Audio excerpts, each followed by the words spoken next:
Hey guys, today I'm going to give you a few tips to make your journey into portrait photography a little bit easier. Let's start with the why. I don't know why you want to get into portrait photography, but I'm going to give you some of my reasons why I love shooting portraits. I've been taking photos for almost 20 years now, and in that time I've shot all kinds of subjects: still life, nature, sports, wildlife, and portrait photography is really the only thing that never gets boring to me.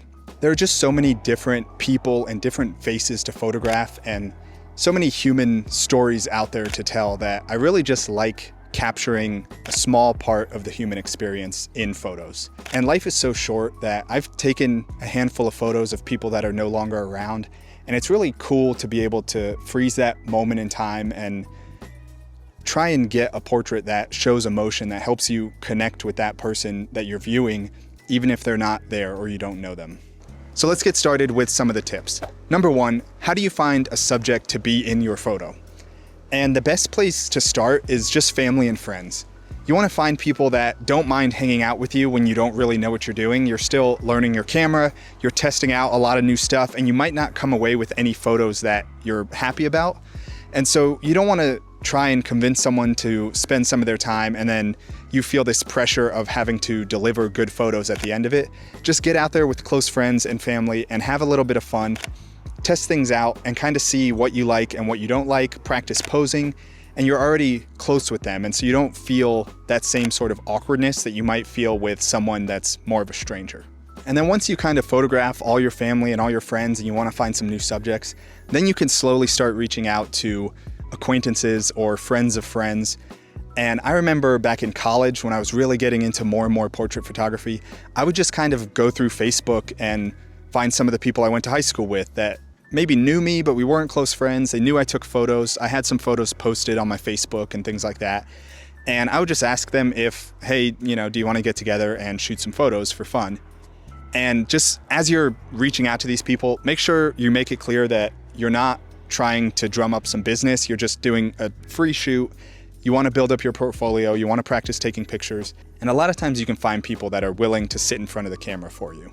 Anyone that you ask at this point, you have to realize that they're not spending any money, but they are spending their time. So you don't want to be annoying about it. And some people might view it as kind of a chore. So when you're talking to people, if you can't feel excitement coming from them about wanting to be in these photos, it's probably best to just move on, because you don't want them to feel like they're doing you a favor sitting in your photos and then you kind of feel indebted to them. You just want a nice, fun back and forth hangout where you get some photos, they get some cool photos that they can post on their social media.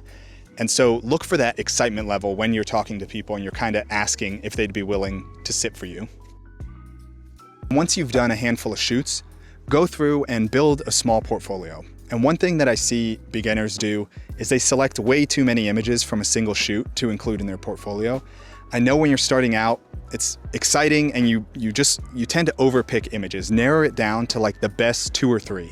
And sometimes that takes a couple days. You look at it, delete a few that are your least favorite, give it a day, come back to it later, delete a few more. Try and get it down to 1 to 3 images from each shoot. Maybe you've done 5 shoots and you have a total of like 10 to 15 photos. That's a good sized portfolio for this next step. And then put that on Instagram and put it on an album on your phone. As you're contacting strangers to go out and shoot, you can show them the album on your phone, you can show them your Instagram. You just have a small sample of your work that you can show people when you're asking them to take photos. And they know that you're kind of serious and you're not just gonna waste their time because you don't know how to use a camera. And then once you have that little portfolio, you can kind of start moving into maybe finding some models to shoot with. You can look up modeling agencies near you and see if they have any new models that are looking for TFP shoots, which is time for print. So typically, the model doesn't get paid, you don't get paid, you're just kind of trading services so they can build their portfolio and you can build up yours.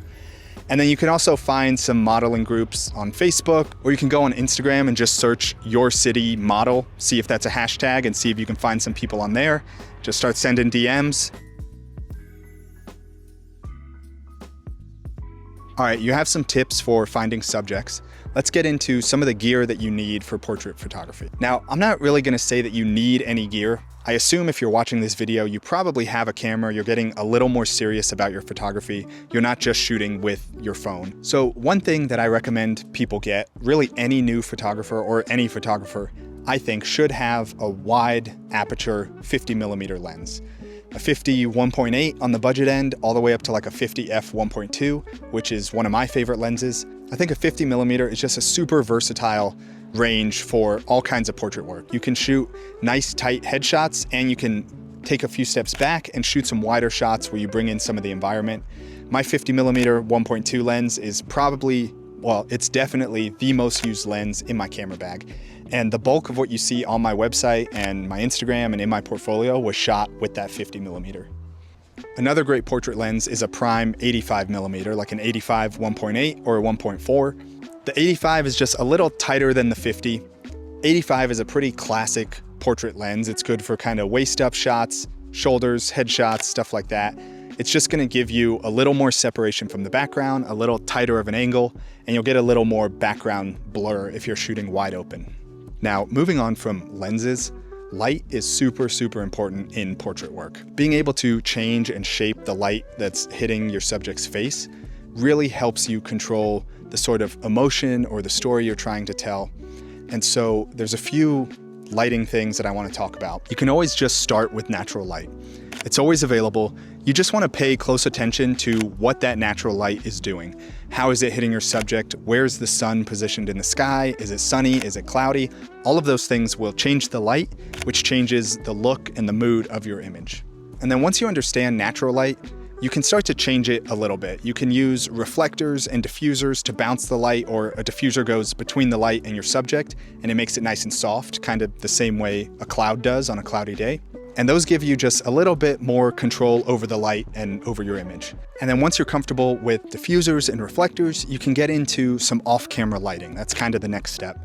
And that's what I use in a lot of my portrait work, an extra flash that I bring with me, and I can shoot that through an umbrella or a bunch of different modifiers and change the shape and the direction and the color of that light.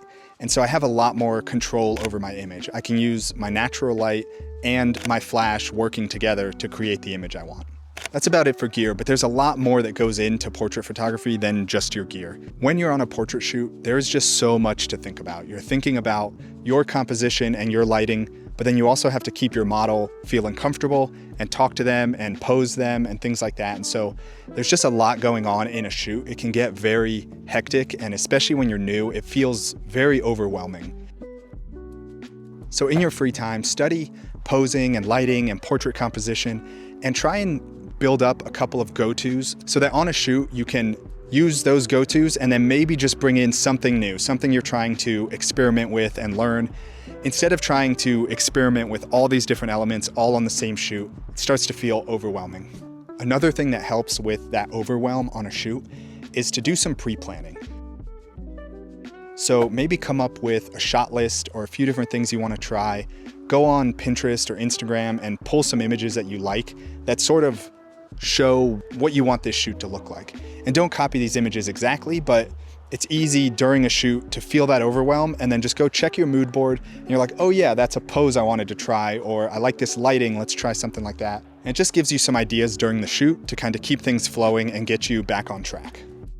Another suggestion that I have for you is during your shoot, share the photos with the model. Some people recommend against this. They think that the model will try to overcompensate. If they don't like something, maybe if they're squinting too much, they'll try to open their eyes. But you don't want to go through a whole shoot and then at the end, your subject doesn't like any of the photos. And I think especially when you're getting into portrait photography, there might be a lot of stuff to learn from how people view themselves. People might think that they have a good side, and so they want to put that side to camera more. Or they might think that they're posing kind of funny, and you kind of learn quirks that people have, and as you do more and more portrait shoots, you start to see those pop up over and over. And so it's good to kind of go into it knowing what people might think of themselves. They might feel a certain way, and so you can help pose them to minimize things that they don't like about themselves, or pose them to accentuate things they do like. So really that collaboration, that back and forth, and hearing what your subject is thinking of the photos really helps you learn. The final tip I have for you is practice. It just takes tons and tons of practice. Like I said, I've been shooting almost 20 years. I've been shooting portraits that whole time, and I still see lots of areas that I want to improve and things I want to do better and things I want to try. And so it's just this never-ending learning curve.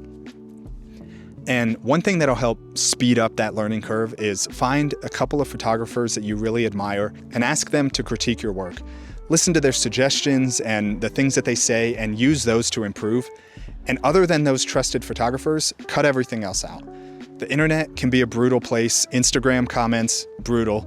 So if you didn't ask for someone's critique or someone's opinion on your photo, don't listen to any of those negative opinions.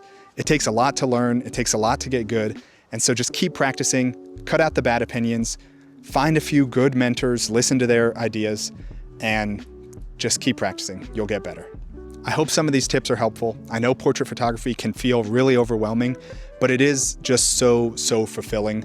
Like I said, you know, some of the photos I've taken of people that are no longer around are so important to their families. And one of those is my own grandfather, who passed away a couple years ago.